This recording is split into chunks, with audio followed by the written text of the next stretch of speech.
I couldn't write fiction because I couldn't radically change these facts because I'm the journalist on this case. I can't be the fiction writer on this case.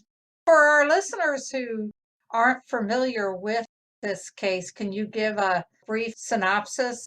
This was in 1976, and it was the murder of a Harvard football player, Andy Popolo, in Boston's combat zone.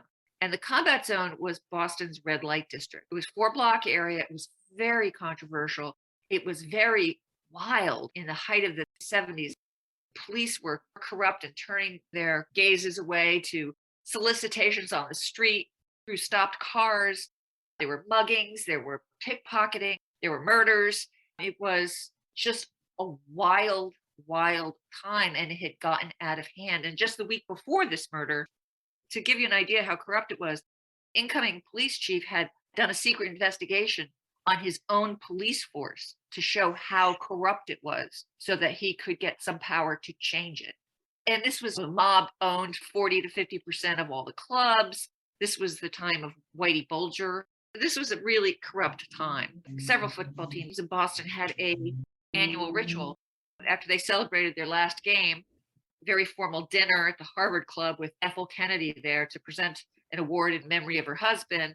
They went from the very high class and Tony Harvard Club to 40 of them went down to the combat zone for a last drink together at one of the strip clubs. And at the time, there was a very common pickpocket scam where women who either were prostitutes or dressed like prostitutes would sidle up to the drunk men leaving the bars and fondle them and steal their wallets. It was a very common scam. The Week Police report that had just been published the week before, which had now said a lot of them had men working for them as protectors who, if one of the guys complained about losing his wallets, they would step in to protect the women pickpockets. The police chief I interviewed said it was so corrupt down there, some of the cops would protect pickpockets, and it was all for a cut of the wallet. There are 40 guys and they break up to find their own ways home. So they're in different cars and different transportation. Andy Popolo was in the back of a parked car about to go home. Another group of Harvard football players with the equipment manager going past a strip club. One of the women sidles up to one of the football players. He's drunk. He brags about the $50 in his wallet. The women are either invited to or follow them back to the Harvard equipment van. One of them gets in, who knows what happens in 2 to 3 minutes, and jumps out with his wallet. And then they chase after this young female prostitute. You're not supposed to say prostitute anymore. Say sex worker. But in the combat zone, this is a place with all sorts of sex workers. I have to be specific.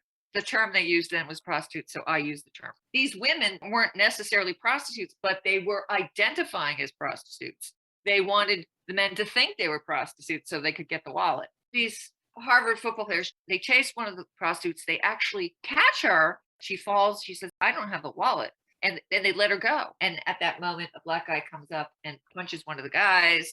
They all stand up. They wound up around an MBTA station. Other Harvard football players are looking on now and coming around.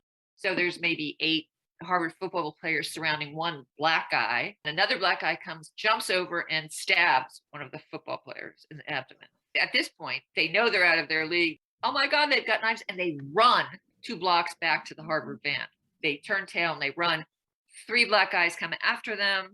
They all get in the van except for the guy who started everything with the wallet. They have him out against the van and they're pounding him. And Andy Popolo, who has gotten out of his car to see what's going on, sees that this teammate is overmatched and goes to help him. And he's the one who winds up getting stabbed to death. They get him to the hospital, they think in time, but he's in a coma for a month and then he dies.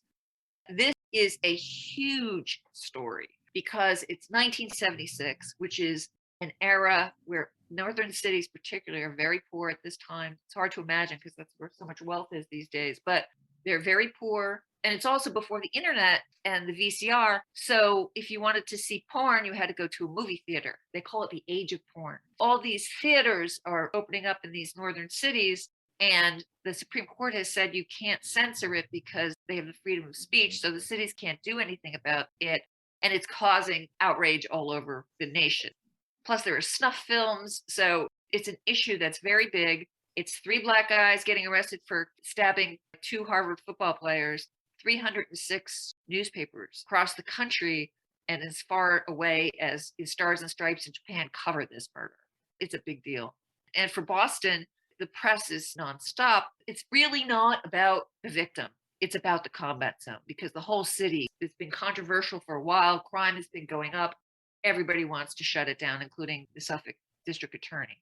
It becomes a trial about much more than the victim. It's a trial about the combat zone and putting an end to it. And then it becomes, this is during busing in Boston. The city is in the midst of what I call almost like a racial war. And so very quickly, the trial becomes about race. And one of the tragedies of this case is that it's almost never about the victim. That sounds fascinating. I am definitely going to read this book. A lot of the book has to do with the family. I was given unusual access to the family, and particularly Andy's 19-year-old younger brother. And the media portrays this as Harvard privilege, but Andy Popolo is anything but. He's from the Italian North End. His father's an Italian immigrant. He got to Harvard by terrific grades, and once he's there, he dedicates himself to football. I mean, he's worked hard.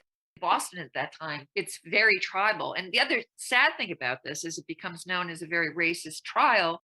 Andy Popolo's name gets associated with racism. I interviewed a lot of people who knew him, a lot of his friends and his Black friends, because he was so sick of being called a guinea by the Irish that on every team he made a point of meeting and befriending all the Black players. And I had several Black players. Oh, wow. His name gets associated with racism. Even 40 years later, this is, and I'm saying, remember that Harvard football player? They said, oh yeah, that racist who chased after the prostitute. No, that's wrong. He didn't chase after any prostitutes, and he wasn't a racist. But the way the trial was conducted was racist. He's a victim by all that. I believe he was hurt by racism as much as some of the Black victims. He suffered the outfall of it, or his family did, because to them, they did not get justice. Well, on a happy note, what was your reaction when you were nominated? Yeah, I was shocked and thrilled, obviously. I had been to Malice, I think before my first murder mystery came out, a long time ago. That was like 2001. At that time, there was no category for true crime. I didn't even know that was a category. So I was thrilled to be nominated. It's such an honor. Are you going to attend? I am planning on attending. I'm working at the logistics. My brother and sister-in-law live outside of Annapolis, Maryland. I'm going to combine it with a family trip. Oh, so well, that's great. So plan. we'll look forward to introducing ourselves. Oh, you're going to be there? Oh, that's great. Yes, we will be there. I feel a little shy about it, to tell you the truth, because, I've kind of lost touch with the mystery world when I was writing this book, because I was so deep into this. I feel oddly shy, but Gabriel is going to be there, so he promised to have a drink with me. You shouldn't feel shy. One of the things we found out, they are such a welcoming group of people. They made us feel welcome our first time, and that's great. Are you working on anything new? Last week, I just finished changes of a historical novel that I also been working on for a very long time about the women who went whaling with their husbands. And I set this during the Civil War, which is the curtain call for whaling, because a lot of people don't realize that part of the Civil War, the Confederates, to get the North away from the blockade, had Confederate raiders who hunted the seas for northern whale ships and merchant ships and burned them at sea. It was like 550 pages or something. So I had to reduce it to 400 pages for my agent. The title of that right now is called Whaling Wives. There is a mystery in it. I don't know if they will market it as a mystery. I mean, there is certainly a compelling mystery in it because one of the women is looking for her father who doesn't return from his trip and is called a deserter.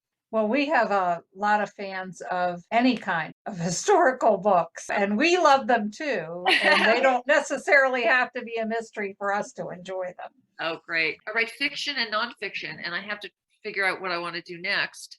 I emailed one of the lawyers that was involved, actually the defense attorney in the second trial, who is just a fabulous defense attorney, Norman Zaukind. I asked him, I really like writing about criminal justice. My father was a lawyer. My brother is a judge. My other brother was a lawyer. My husband was a lawyer. And I worked in my father's law office all through high school. So I have this affinity for criminal justice. So I'm looking for historic legal cases that, changed something, that really had an impact on the law or the culture. And also with the combat zone, a lot of the book is the personal story of the narrative of Danny Popolo, the younger brother. They come from a North End culture, which is the Italian section. And this is an era right after The Godfather where revenge is like a noble calling.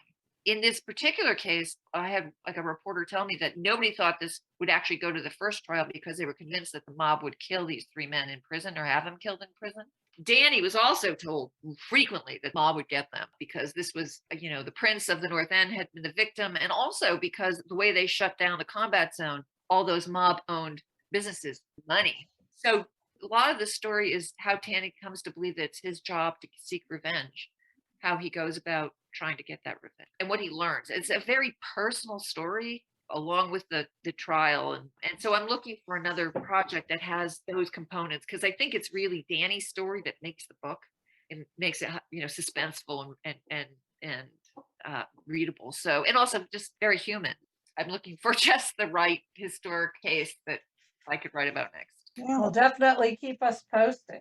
I will. And hopefully it won't take me 10 years. Well, Jan, we thank you so much for talking with us, and we wish you all the good luck with your nomination and your books, and we look forward to meeting you at Malice. Thank you so much for inviting me onto your show, and I also look forward to meeting you at Malice. All right, well, you enjoy the rest of your evening. You guys too. Thank you. Bye-bye. Bye-bye. That brings us to the end of another episode. We thank you for listening. We hope you listen next week. We have a very special guest appearing on our program. And remember, life would be boring without a little mystery. Bye.